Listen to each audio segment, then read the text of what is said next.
Good afternoon, everyone. I'm Archit Seshadri. Thanks so much for watching this special broadcast we're bringing to you live from Chennai, just outside of Governor Vidyasagar Rao's residence. You can take a look behind me here. A huge police presence gathering up. Vidyasagar Rao is expected to be in Chennai within the coming hour to 1.5 hours. So a huge dramatic day in the shape of Tamil Nadu's politics. Is it going to be Paneerselvam? What is going to happen to Sashikala? We know there's going to be meetings today with both of them who are now fighting for that title of Chief Minister. But in the meantime, lots has already happened throughout the day in Chennai. We've been breaking stories to you both online and on television. I'm now going to bring in our correspondent, Nishchita Virendra, who's been tracking the story since it broke earlier on this weekend. Nishchita, quite a bit has happened, in the last few hours that you've been here. You also were out and about. What's the word on the street? What's the sentiments? Well, the sentiment is quite obvious. One, to begin with, the people feel a lot of distrust towards VK Shashikala in view of the fact that despite her being the closest associate with J. Jayalalitha for almost 33 years, it was fairly turbulent. Many accuse that it is Shashikala, in fact, who's responsible for J. Jayalalitha to go behind bars in the disproportionate assets case. So without contesting any elections, without holding office at any point in time, without holding office even within the party, directly being elevated to the level of Chief Minister is something that people are not too comfortable with, are not very convinced with. And that is the reason why they feel that O. Paneerselvam is a better option, because he's someone who has not only proved himself by taking over the position of Chief Minister time and again, but was also a close confidant of J. Jayalalitha, so much so that every time she had to step down from her position due to legal issues or health issues, it was Paneerselvam who stepped in her place. So the word on the street is clear. They want O. Paneerselvam and they prefer him over VK Shashikala, and this is something that even the AIADMK is aware of, and that is probably why we are seeing the AIADMK behaving in a rather insecure manner, going on to hoard their MLAs in an undisclosed location, trying to meet with the president, trying to impose some sort of a pressure on the governor. Also murmurs doing the rounds that the union government is backing Paneerselvam gaining more momentum. All these different factors really playing on the minds of AIADMK leaders, particularly VK Shashikala, because the MLAs still have the option of shifting their loyalties to O. Paneerselvam. Yes, exactly. Because supporting O. Paneerselvam is not necessarily looked at anti-party by the people, because he's still looked at as someone who was a staunch follower of Jayalalitha, and Jayalalitha, as we know, is considered almost God in this state. And many people here are still remembering all the things that she's done. Absolutely. And speaking on that point, to bring our viewers up to speed with regards to the shift in loyalty, just a few hours back, Madhusudan, who was supporting Sashikala, has now switched camps and now gone to Paneerselvam's side. And we've also broken the story just a short while back, but again, reiterating this for our viewers, there's been a little bit of a scuffle. What happened was Paneerselvam talked to the police commissioner. His name is George. Apparently, our sources are telling us George hung up the phone. And then this was escalated. Paneerselvam escalated this to the DGP Rajendran, and then also bringing in the Chief Secretary Girija Vaidyanathan about the situation with the MLAs. We know that many of the MLAs were with Sashikala. They were apparently taken out to a remote location late Wednesday. Right. So Paneerselvam OPS wanted to make sure that they were protected and that they were not, there was nothing that was done, because at the end of the day, he was looking out for them according to what our sources are saying. So we are hearing that Girija Vaidyanathan, the Chief Secretary, will be talking to Vidyasagar Rao, the governor. So it seems like Vidyasagar Rao has a lot on his plate now, dealing with the MLAs, of course talking to both Sashikala and Paneerselvam. In terms of in Tamil Nadu, right, we've seen a lot of gatherings both at Marina Beach. We've seen it at the political party headquarters, right. And I was outside OPS's house. Right. The chatter on the street, does it look like it's a numbers game that is now dwindling for Sashikala? Well, it seemed like Shashikala was in a fairly comfortable position on Sunday. The AIADMK made it look like it was a unanimous decision, but that has been quickly changing. That notion has quickly changed. Yesterday, despite AIADMK going on to claim that they have the support of nearly 131 MLAs, there was not a single party member who went on record saying that they have X number of MLAs who have given them their written statement that they are in favor of Shashikala. There was always this ambiguity, and none of them wanted to confirm the number, which went on to show that things are not as great as they want us to believe. Or as it looked like it was a numbers game for Sashikala, at least the record, but maybe not so behind the scenes. Clearly with the party switchover with Madhusudan. Absolutely. The decision would have been fairly simple for the MLAs in the beginning, because they would have assumed that someone like a VK Shashikala is the obvious next choice after J. Jayalalitha. But with O. Pannirselvam speaking up, speaking against Shashikala, making statements that ring a bell with all the conspiracy theories that people have been hearing about and discussing on the streets of Tamil Nadu, the MLAs too are wary of supporting Shashikala. Now, we can say that confidently, because the AIA-DMK, if it was confident of these MLAs sticking to them for the sole reason that she is the next heir apparent, as they would like to put it, they wouldn't have hoarded them in an undisclosed location. They wouldn't have shown this fear of losing out on power that they had been aspiring for all these days. Also, another factor that the MLAs do understand is that they are lucky now that the elections got over in 2016. There is 4 more years for the elections to be held. So had this incident taken place closer to the elections, then the scenario would have been a lot different. Public sympathy would have had a huge role to play in the decision that MLAs take. So now the MLAs are torn apart between one, going with the public sentiment and thinking of the larger picture. The bigger picture at hand. Yes. They would not want to be on the losing side 4 years later when the elections are out and give an undue advantage to the opposition, more specifically the DMK, which already has its next line of leaders ready. But now, by not going with VK Shashikala, are they leading to the assembly dissolving? If they do, then they will have to go in for re-elections. And will they be elected back to power because they have gone against public sentiment? So yes, it's a confusion that is definitely prevailing in the minds of these MLAs. They will have to take a careful decision as to whether it should be O. Pannirselvam or VK Shashikala. And since O. Pannirselvam has the public sentiment in his grasp, the longer this process is delayed or floor test, the more advantageous it is for him. Absolutely. But, not everybody here, the people certainly that we spoke to are really showing their support, saying that he is the unsung hero, that Pannirselvam OPS was with Jayalalitha during that time in hospital and has done a lot even after the demise of Jayalalitha, bringing in water from Andhra Pradesh, doing what he can with Jallikattu and really fighting for the public of Tamil Nadu, the welfare of those people. But there are people who support Shashikala. Earlier on, we were with some of the supporters of Shashikala at Poas Garden. That is where Jayalalitha lived. And let's listen into an interview that we chatted with Apsara Reddy, who was a spokesperson for the party. Post Garden here, where a huge crowd has gathered. Many of the Amma supporters, as you can take a look behind me here, quite a bit of them addressing the media here. A little bit of a commotion as cars try to come in and out. Many of them holding pictures of Jayalalitha. You can see emotions really running high. I'm now joined by AIA-DMK spokesperson Apsara Reddy. Thank you so much for joining us. Lots has happened this week. Still, back and forth between Pannirselvam, Shashikala. At this point, the governor also, coming in at this point. Talk to us a little bit about where we are in terms of how the people of Tamil Nadu are reacting with this. I think the people of Tamil Nadu are very disappointed with Mr. O. Pannirselvam is doing. We cannot believe social media trends, which is very urban and elite. I think we're a state of 7 crore plus people, and they deserve a strong leader. And the true bearer of that legacy is Chinnamma. And she's been elected to the top position by majority of the MLAs who are people's representatives who've been in consultation with their constituents. And I think it's very unfair of Mr. OPS to play cheap, opportunistic politics because he wants to have an easy shot at the Chief Minister's chair. He was the one who mooted Chinnamma's name. He was the one who called for the MLA's meeting. And finally, to have decided to do this volte-face just because he wants to, gain power through unscrupulous means is very, very sad. I feel people can see through it. We need a state of stability, a stable state and a stable government. We can't be held to ransom by one person's political ambitions. Chinnamma was somebody who's kept a dignified silence. She was elevated by the correct norms, democratic norms within the party. And really sad that Mr. O. Pannirselvam is banking on a few disgruntled former ousted members of the party to kind of stake claim to power. At this point as well, many people that we spoke to here outside Pannirselvam's house, a lot of those people say that Chinnamma was not the one that was voted by the people. She was not the one that was elected. How do you respond to that?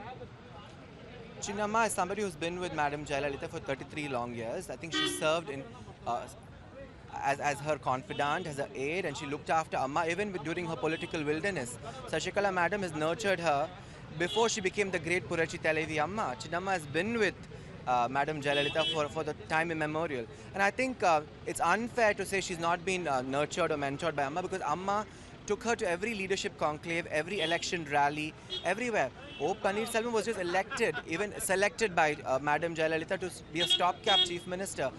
His rise to power and his stature is owed to Chinnamma and Madam Jayalalitha. It's so sad that he's shown this side of his personality today. And at this point, what do we expect to happen in the coming days? You know, there's a lot of confusion. Every couple of days, something big happens. What do we think is going to happen, you know, as far as the Tamil Nadu, the people of Tamil Nadu are concerned? All the MLAs are firmly behind Chinnamma. There will be a meeting with the governor. Majority of the MLAs will support Chinnamma and she will become the chief minister. All right, Apsara Reddy, thank you so much for your thoughts. There you have it, both sides of the equation between who's on whose side, whether it's Paneer Selvam or if it's on Chinnamma's side. Only time will tell. Reporting outside of Poa's Garden, Archita Chaudhary, WION. All right, in the coming hours, quite a dramatic development happening here outside the Raj Bhavan in Chennai, where we expect Governor Vidyasagar Rao. He will be here landing, and that's the big question that everybody's been asking. Nishita again joining me, you know, to find out what those conversations will be. We know that he's going to be meeting with Paneer Selvam this afternoon, as well as with Shashikala. What do we expect to happen in the coming days? Do we expect a swearing in, or is it just too early to tell? Well, to begin with, it's a huge advantage for O. Paneer Selvam that the governor chose to meet him first. So his words will be heard first, right. His arguments will be put forth first before the governor. So if the governor decides to give him a date to prove his strength on the floor of the House, then it is directly an advantage for O. Paneer Selvam. And if the governor, who already there are speculations during the rounds that he has been delaying this process, seeking legal opinion in the backdrop of public sentiment being against VK Shashikala, if she is convicted in the disproportionate assets case after she is sworn in, then it could lead a law and order situation is an argument that many have put forth. Right. So if the governor does end up giving O. Paneer Selvam a date to prove his strength on the floor of the House, then it is directly advantage O. Paneer Selvam. Next you have VK Shashikala coming in. So if the governor does accept the proposal of the MLAs, if she has any documentation as such that is a proposal from the MLAs that they want the party, they want the state to go ahead with her being chosen as the chief minister, being sworn in, then too the governor might delay the date until after the disproportionate assets case verdict. News doing the rounds is that the verdict can be out any minute now, any day now. Right. And and there's also a strong sentiment that many political analysts have observed that this verdict could go in favor of Justice Dikuna's verdict of the trial court in Karnataka and might not uphold the verdict given by Justice Kumaraswamy in the High Court of Karnataka. And if that happens, if any of those speculations are right, then now we can say that it is a big full stop on Shashikala's political Her future aspirations. could be completely ended. Absolutely. But again, a big waiting game. So we'll come to that in just a moment. But in the meantime, I would like to bring in our guest joining us now, Mr. R.K. Radhakrishnan, the editor for Frontline. Thank you so much for joining us. We've had you before, and I know you've been tracking this story as well. Quite a dramatic day at this point. You know, Vidyasagar Rao expected to be here at Raj Bhavan within the next hour or so, talking to Paneer Selvam and then Shashikala. Talk to us a little bit about what do we expect in those discussions to go to, and how fruitful those conversations could be. Interestingly, as we just chatted, Paneer Selvam gets the first take, the first hand with the governor. See, it's very clear that 154(1) of the Constitution is very clear on who can be sworn in, how they need to be sworn in, and all that of the Constitution. Now, if the governor decides to go strictly by the book, he has to swear in Shashikala. Now, the consent from the MLAs was taken on Sunday, and it has been 4 days since. Now, if the governor takes that into consideration, the fact that a couple of MLAs have already switched over to O. Paneer Selvam, one, in fact, ran out from a washroom and, managed to hitchhike a ride into O. Paneer Selvam's house. All these factors, if they are considered, then the governor will have doubts on those 131 signatures that have been faxed to him, both to his Uti residence and to Bombay. Now, it's a genuine doubt.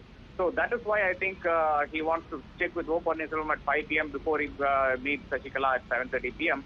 But if Shashikala is able to convince the governor that the majority of the MLAs remain with her, then of course there is no other go but the governor has to swear her in as chief minister. The DA case and the Supreme Court, whatever happens there is a completely different thing. But the legality of this whole process is the only thing that should be considered now.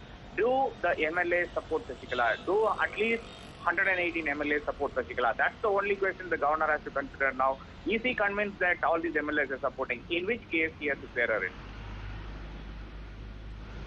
Mr. Radhakrishnan, while we have you as well, talk to us about the sense of loyalty. It seemed like at the beginning that Sashikala had the numbers game going for her. She was able to get the 130 MLAs, and it seemed like they were on her side. And slowly it looks like some may be switching sides and going to Paneerselvam's camp with Madhusudan and possibly a few others also switching allegiances.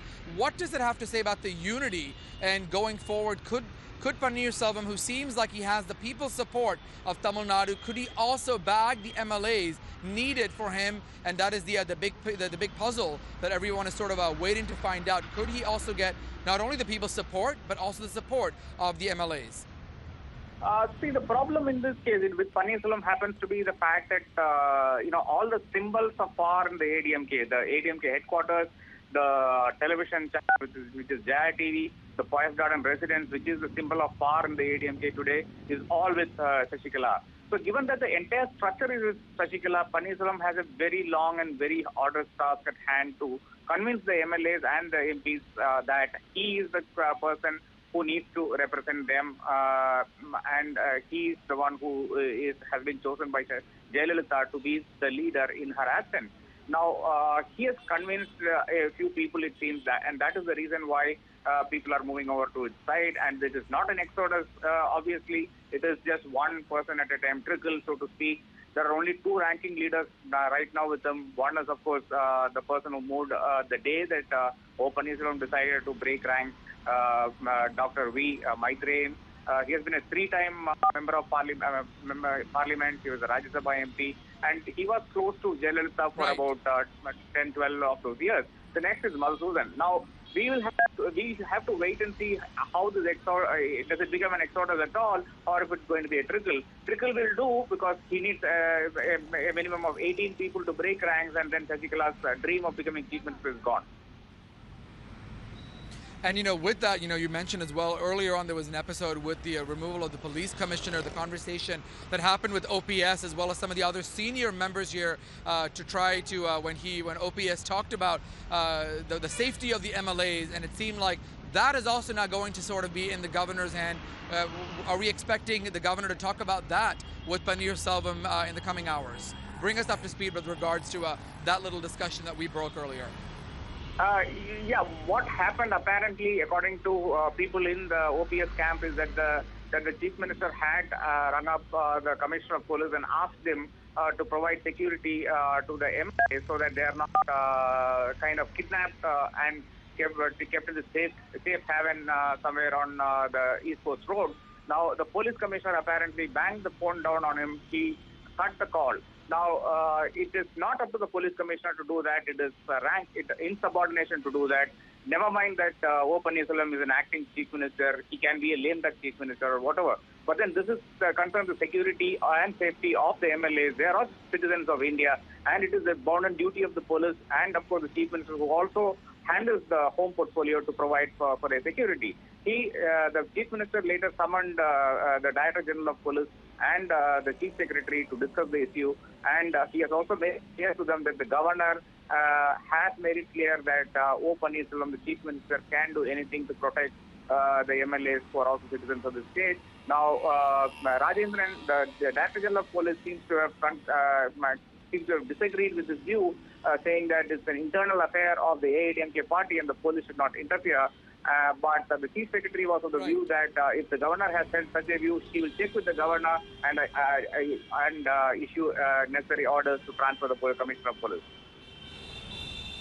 All right, Mr. Radhakrishnan, we appreciate your insights and inputs, and I'm sure check with you as and when this develops. Certainly not a slow news day, dramatic developments happening throughout. Thank you again for your time.